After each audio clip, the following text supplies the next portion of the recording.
All right, what's up, boys? Dude, EU just always delivers. We got EU drama literally every day. Every day. Dude, we're not going to go into the Adam drama for the 50th time. I saw the little bit of his live stream. I can't go over that any longer, man. I refuse. Like, Adam did a stream, talked about how the name change was stupid and that, you know, he wasn't trying to cause any negativity, which is obviously really hilarious given the context, right? It's the whole, hey, I'm not trying to start drama, but I your girlfriend, by the way. Just don't mean to start any, you know, animosity between us, chat. But I had sex with all of your mothers, so hopefully that would just go out there. People would just take it at face value, and no one would say a thing. Bro, that's fucked up. No, it's not fucked up. I said I wasn't trying to start drama. So therefore, dude, it's like if you say no offense. If you say no offense, then that means you can say anything after. And if the person gets offended, it's completely on them because you already prefaced what you said with the disclaimer that you didn't intend to offend. And if anyone gets offended, it's just their problem. So yeah, go f yourselves. That's how it works over here. All right, so I really have it pulled up. But Ocelote releases numbers on Mikyx's buyout. Mikyx replies with, I don't think that this was communicated to me during the offseason, or the things that were communicated to me during the offseason align with this. Pretty much saying that he thinks it's bullshit what Ocelote said. This was a nice little random drama that happened. I mean, it's just somehow everyone loved Carlos, and then as soon as they end up being traded, every single player goes against them. You'd wonder, tweeting out the shit about him being in contract prison. Obviously, Perks was pretty outspoken about how he didn't think that Carlos treated him fairly during the last offseason. He wanted to join Fnatic, and he was not allowed to join Fnatic, which meant that he ended up deciding to go to NA, and he played for C9 for a year. This is actually the tweet that started it. Mikyx tweeted, didn't find a team for 2022 spring, but at least I will be streaming more often now. Yanko says, you're always welcome in my room, boy. Looking forward to your streams. Thanks for the offer, but I will pass. So then Carlos quote retweets it and says, this is all yesterday. We lowered the price 3 weeks ago to 250,000 euros, but could not find anything. Hopefully we can find something nice for him in Summer Split. And then Mikyx ratios him with, wow, thanks, bro. Which is obviously supposed to be, a little bit tongue-in-cheek. I think he's being a little facetious here. I don't actually think Mikyx was thanking him, but I think it's funny that every single player was so tight with Carlos, you know?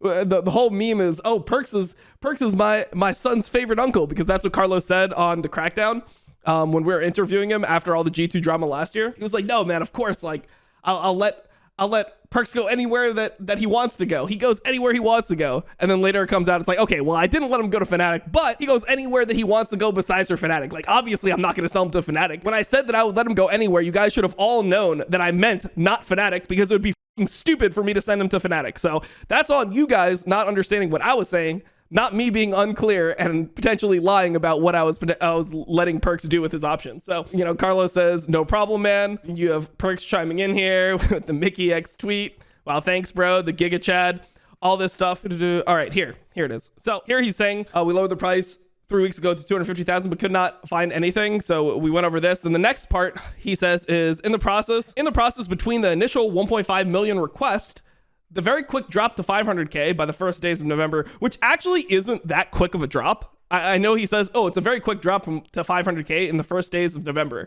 But you got to remember that most teams don't go to Worlds, right? So the way that offseason kind of works, and this is the same reason why Niski got, is as soon as Summer Split ends, offseason just starts for most people, right? Like three teams go to Worlds, 7 of the teams don't go to Worlds. Those teams are immediately negotiating and scrambling to see what they're going to do. And that's why things happen so quickly once the off-season deadline starts, because actually by the first days of November, most of these contracts are like verbally committed to, and they just can't sign them until November 15th. So there's actually like the time that they got out. So I don't know the exact date that G2 is out, but G2 is probably out. I mean, it must have been before early September, right? So you're talking about like late August is the end of G2 season. So there's actually 2 months where most teams are looking for players, they're negotiating and all this stuff. Mikyx has a buyout of 1.5 million, which most teams just can't afford. Like, if you think about the amount of teams that can afford a $1.5 million buyout, in EU, you'd probably only have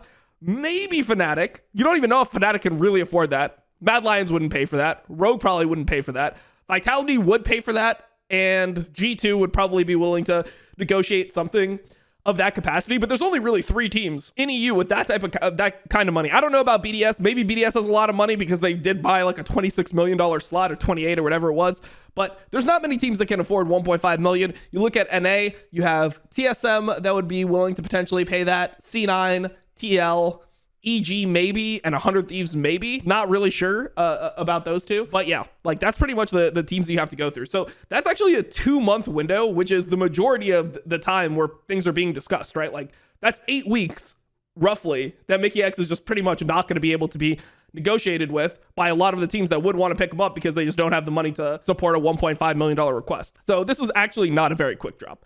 By the first days of November and the subsequent final drop to 250K, we gathered interest from 5+ Western orgs, which Mickey did not show interest in nor entertained. I don't think this is completely true because I've talked to people and Mikyx did entertain a lot of these offers, but sometimes things just fell through. So I know you guys know about the C9 one that was reported by Travis Gafford, where they were trying to get Hansama, Mikyx, and Bjergsen along with Fudge Blabber. That was the roster they were going for. And I think C9 was pretty close to actually signing off on that. And the only reason they didn't was because last second they decided to go the whole LS route and go for like the Summit, Berserker, LS as the head coach, move Fudge, that whole thing fell into place. So LS went on record saying that was correct at the time. So Mikyx did want to join that. Like that was something that I think he would have played on no problem.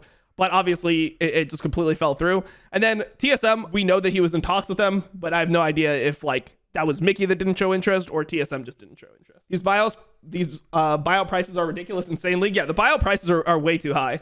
But a lot of players don't expect things to happen like this. You know, like if you're somebody like Mikyx, you're on the most dominant Western team of all time. You're constantly performing super well. Like, think about it. 2 years ago, he was in World Finals.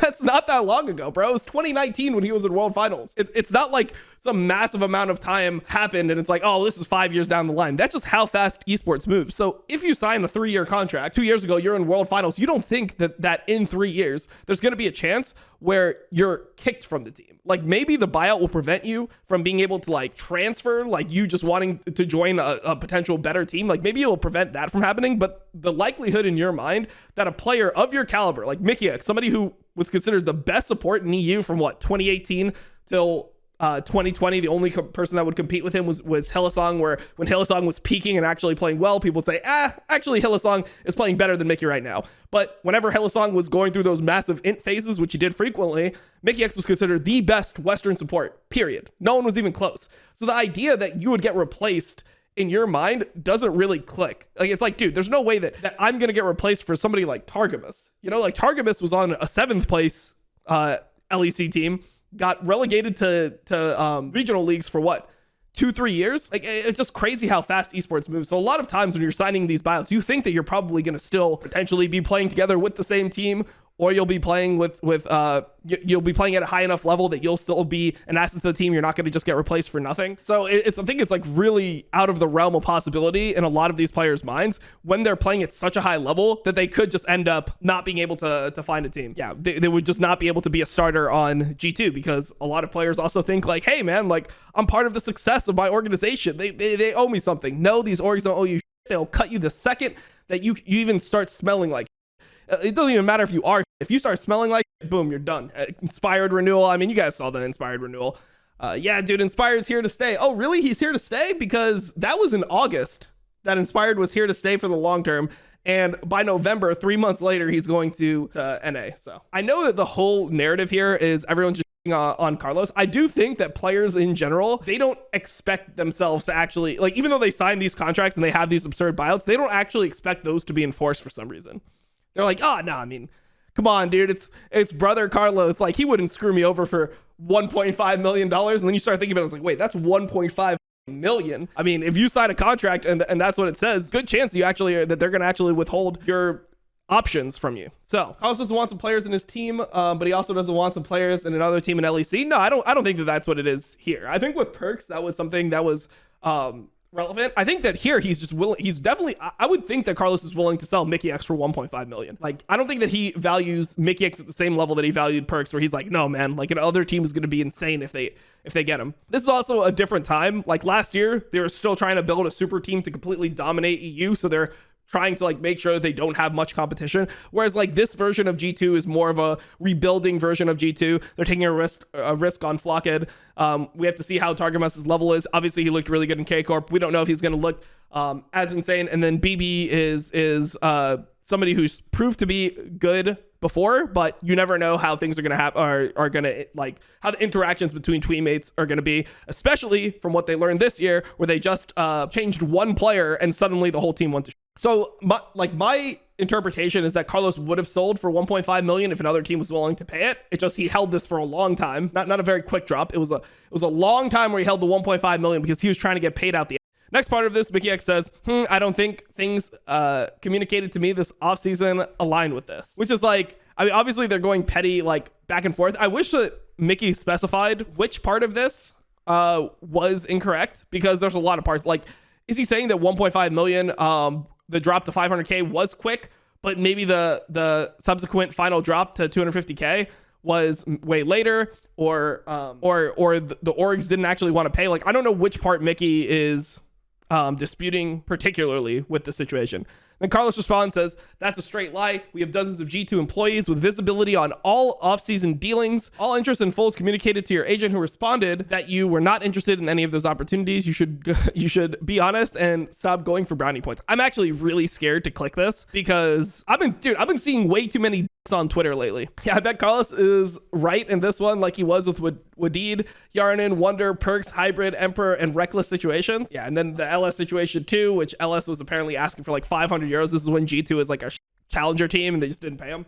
We don't really know where things lie, but I assume that it's just like everything, bro. The truth is probably somewhere in the middle. And I think that in general, players just hate when buyouts are enforced. So I doubt that Carlos has been as accommodating as he's trying to appear to be in these situations. I don't think he was just like, dude, you know what? We'll lower it whatever that we like. 1.5 million. No, dude, we don't even want 1.5 million. We want whatever is best for Mikyx. Mikyx's options and his career that's our priority right now. I don't think it was like that, but I don't know if he was just hard contract jailed, and probably wasn't as hard as Perks was.